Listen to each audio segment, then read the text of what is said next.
Hi guys, you're welcome once again to my channel. My name is Nazo and this is my little corner of YouTube. Thank you so much for tuning in once again. So this video was requested by you guys because I remember when I filmed, I can't remember the video that I filmed where I asked you guys if you're interested in hearing my birth story, my very first birth story, and you guys replied in the comment section. Some of you guys replied in the comment section that yes, that you would very much like to hear the story, and that is why I'm filming this video. But now I can't remember, for the life of me, I cannot remember what video that was. See, I have 5 children, the last of which is just 9 months old, so my brain used to work overtime. So please pardon me for forgetting. I'm going to remember it, and I'm going to, while editing this video, I'm going to write it, the name of that, the title of that particular video in the, I think it was the story, I think it was the video about the Hebrew women delivery, the one where I debunked the Hebrew women delivery. Yeah, I think it was that one. Yeah, in that Hebrew women video, I was trying to let you guys know that praying that Hebrew women prayer was actually very wrong, because that prayer was a big lie. I'm going to link that Hebrew women video. If you have not watched it, please go and watch it. It is a must watch. You need to watch it, especially if you are a woman who is pregnant or who intends to get pregnant and give birth to babies. If you're one of those that keep praying that Hebrew women delivery, that I will deliver like the Hebrew women, stop praying it. It is a wrong prayer, because that Hebrew women whole matter was based on a lie, which you would know and understand if you watch that video. Now, in that video, I was trying to let you guys know that instead of praying that Hebrew women prayer, you should ask God, personalize your prayer points. Tell him what you want exactly. Tell him how you want your delivery to go, and it will go that exact way.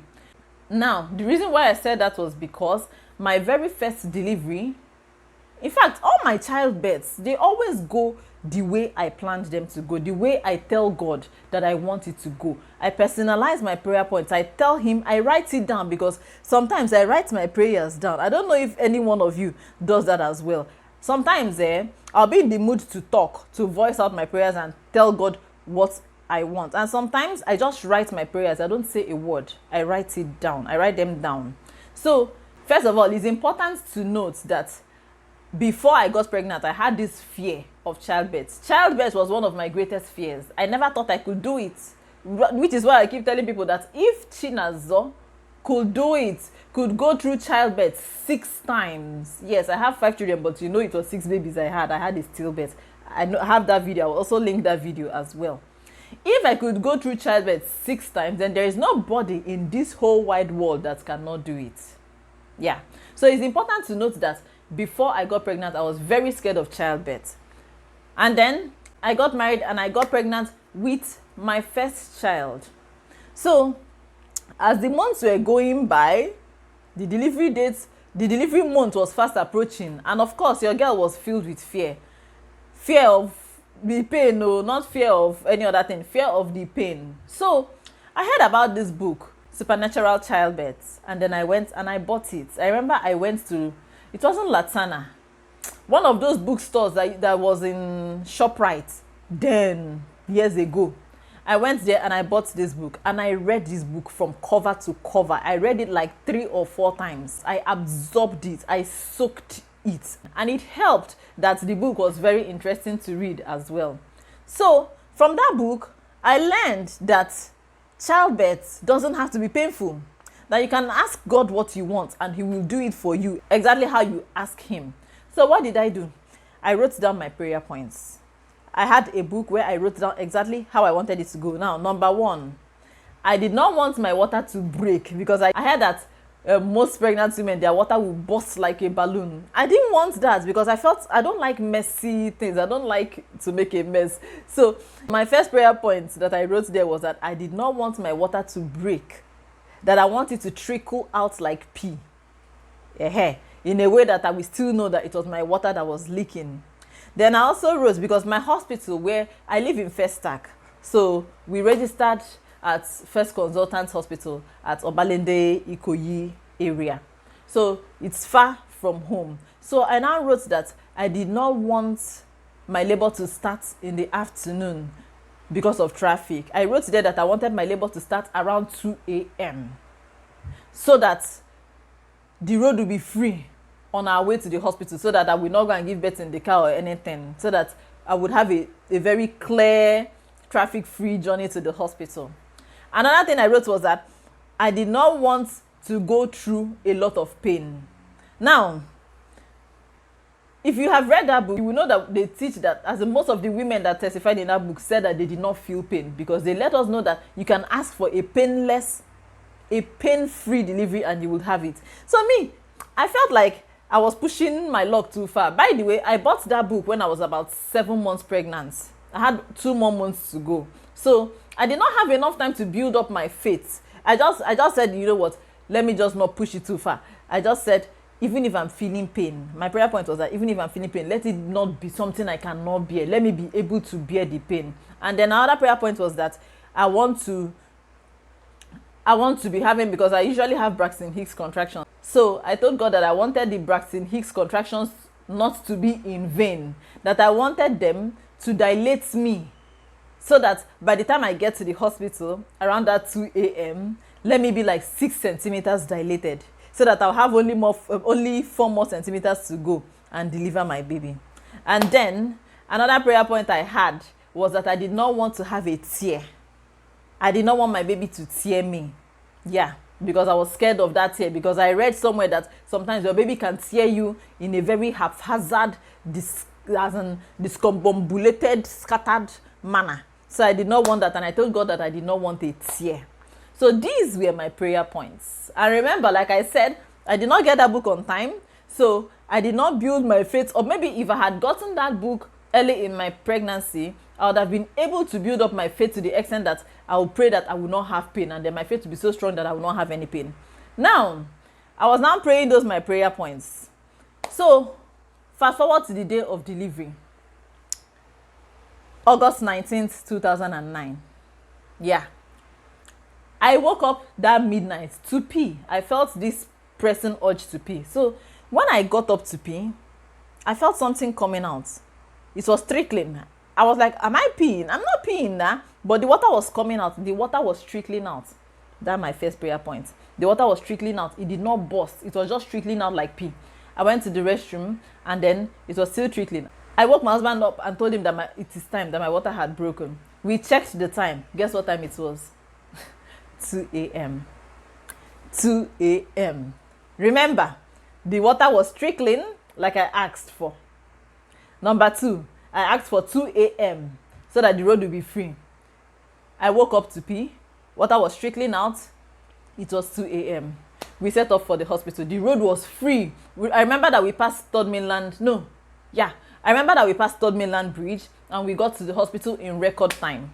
When we got to the hospital, I told them that my water had broken because I wasn't feeling pain. I was having my normal Braxton Hicks contractions. They asked me how I was feeling. I told the doctor that I was fine, that I was only having Braxton Hicks contractions. And then she said, okay, I should come, let them check me. So I got into the room, lay down, doctor wore glove, and then checked me. Guess what? I was dilating. But guess how many centimeters I was dilated?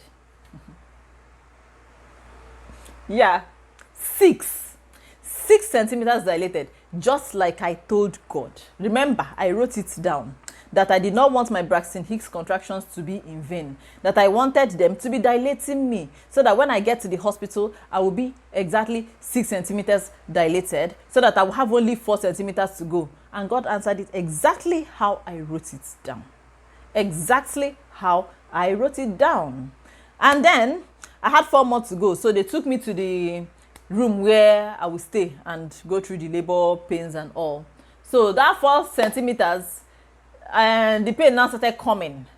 The pain was coming, but remember I said in my prayer point as well that I wanted it to be something I could bear, that I did not want to go through a lot of pain. And that was exactly how it happened. I was going through pain, I was shouting, but in my mind, I was still like, is this it? Like, is this the pain?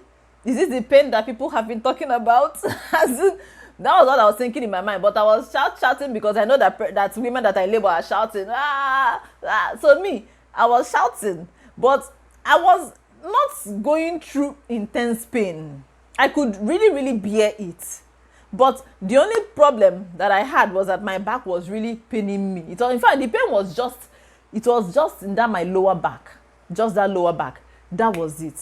But it was very bearable pain.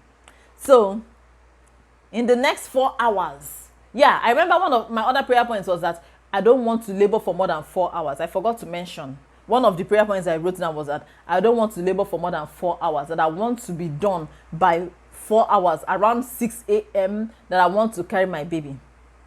So that remaining 4 centimeters, I labored there for like 4 hours. In the next 4 hours, they said I was fully dilated. Like, you see how my prayer points, how God answered everything exactly how I wrote it. In the next 4 hours, I was fully dilated, and then it was time to push. So I was pushing, but I think that hospital, it is routine, because some hospitals have this, for some hospitals, they just said as long as it's your first baby, it is their rule, law or routine, I don't know what to call it. For every first baby, they have to give you an episiotomy. So the doctor gave me an episiotomy. I had not even started pushing like that self. They just brought the scalpel and they cut me. Now, I felt the pain of the scalpel as they were cutting me. That's for you to know that I wasn't in so much labor pain. Because normally, when women are in labor pain, that serious painful labor, they don't know when they cut them. Why? Because the pain of the labor is so much, it's so intense that it overshadows every other kind of pain they feel. So they don't get to know when the doctor cuts them. Most of them say they don't feel it. But me, because I was not in much pain, like I asked God, I felt every cut. As they were cutting me, I felt it. It felt like they were using, to me, I remember that sensation felt like scissors was cutting me. That is when the real shouting began now. That's when I now started shouting, because I felt that pain. And then guess what? They brought up my baby. When it was time to stitch the episiotomy up, they did not give me any anesthesia. Like, they tampered with my hunger. They did not give me any anesthesia. These people stitched me raw. Hey! Like, as I'm talking like this, I can still remember that pain. I still remember it in the innermost part of my memory. He's still there. The memory is coming. Like, no, it's not good to remember it. Let me not go and think of it so much, but just know that they stitched me raw. And I remember that as they were stitching me, I was shouting. That is when I cried. I did not cry when I was going through labor. I cried when they were stitching me because it was so painful. It felt like white hot pain. They were stitching, I was shouting, and I remember that there were a lot of interns, because First Consultants Hospital is a teaching hospital. So there were interns in the room. So one of the interns, she was an Igbo lady. She came to my head, she was holding my head, and she was speaking Igbo into my ear. She was trying to calm me down and pacify me. Meanwhile, the Indian doctor, because it was an Indian doctor that delivered my baby. Now, by the way, the reason why I chose First Consultants Medical Center is because that was where I was born. I was born there, and the very doctor that brought me out of my mom was the doctor that was supposed to deliver my baby for me. But it happened that he traveled when I went into labor. He was not around. He was always around for my antenatal visits, and I was so looking forward to him delivering my baby, Dr. Ohieri. His name is Dr. Ohieri, but he was not there to deliver. He traveled, so it was an Indian doctor that brought out my baby. And I remember that this Indian woman, when I was shouting, she was yelling at me. Yeah, why is she shouting? Why is she shouting? And me, I was like, it's paining me. Why wouldn't I shout? So the intern was just there calming me down. That Ozugo, oga pussy, ndo ebezinakwa. She was just talking to me, and then they finished teaching me, and then I carried my baby. But I was just so happy, and I was lying there. I was like, oh my God. I was now replaying everything. I was like, God, you are too awesome. Like, you are good. You are wonderful. Every single prayer point I prayed, he answered it in that order, in that manner. And then I was now like, hey, which means that if I had asked him for no pain at all, if I had asked him that he should grant me a painless delivery, he would have granted me that painless delivery. So the point of this my whole video, the reason why I filmed this video is to let you know that you can customize your prayer points. No need praying I will deliver like a Hebrew woman, because in that video I pointed out, I remember telling you people that we don't know for real how the Hebrew women were having their babies. You don't know if they were having long labors, hard labors, difficult deliveries, and we are busy praying that you will deliver like them, not knowing and forgetting the fact that the midwives lied to Pharaoh just to save their heads. Instead of praying that prayer, or like, you know how we do, how not we, how some people do on social media, they'll be tapping into blessings. When somebody buys car, they will tap into blessing. When somebody marries somebody and does a flamboyant wedding, they will tap into it, not knowing what they are tapping into. That is in the same way that people for years have been tapping into the Hebrew women delivery, not knowing what they've been tapping into. And who knows, maybe that's why people are still having long and difficult labors till this day, because they're busy tapping into it. Why are you tapping into that delivery? Because Jesus has come and died for us. And because of his death, we are supposed to have things easy. His mercy is now abundant for us. All we need to do is to ask. Ask him what you want and the way you want it, and he will grant you that prayer request. You get? So when it comes to childbirth, instead of praying the prayer that your pastor has been praying, customize your prayer points. Tell God exactly how you want it to go. Tell him how you want your labor and delivery to go. Tell him how you want your baby to be. Tell him everything and he would answer you. Look at how he answered me. Do I have two heads? Does he love me more than he loves you? I'm sure he doesn't love me more than he loves you. He loves us all equally, and all he wants is for you to ask him. So I'm hoping that this video will teach you a valuable lesson, you pregnant woman that is watching me, or you woman that is planning to get pregnant and have children. Don't pray that women delivery. Customize your prayer points. Tell your father what you want, exactly how you want it, and that is exactly how you're going to get it. Okay? So, my fam, I've come to the end of this video. Did you enjoy watching? If you enjoyed watching it, you know what to do.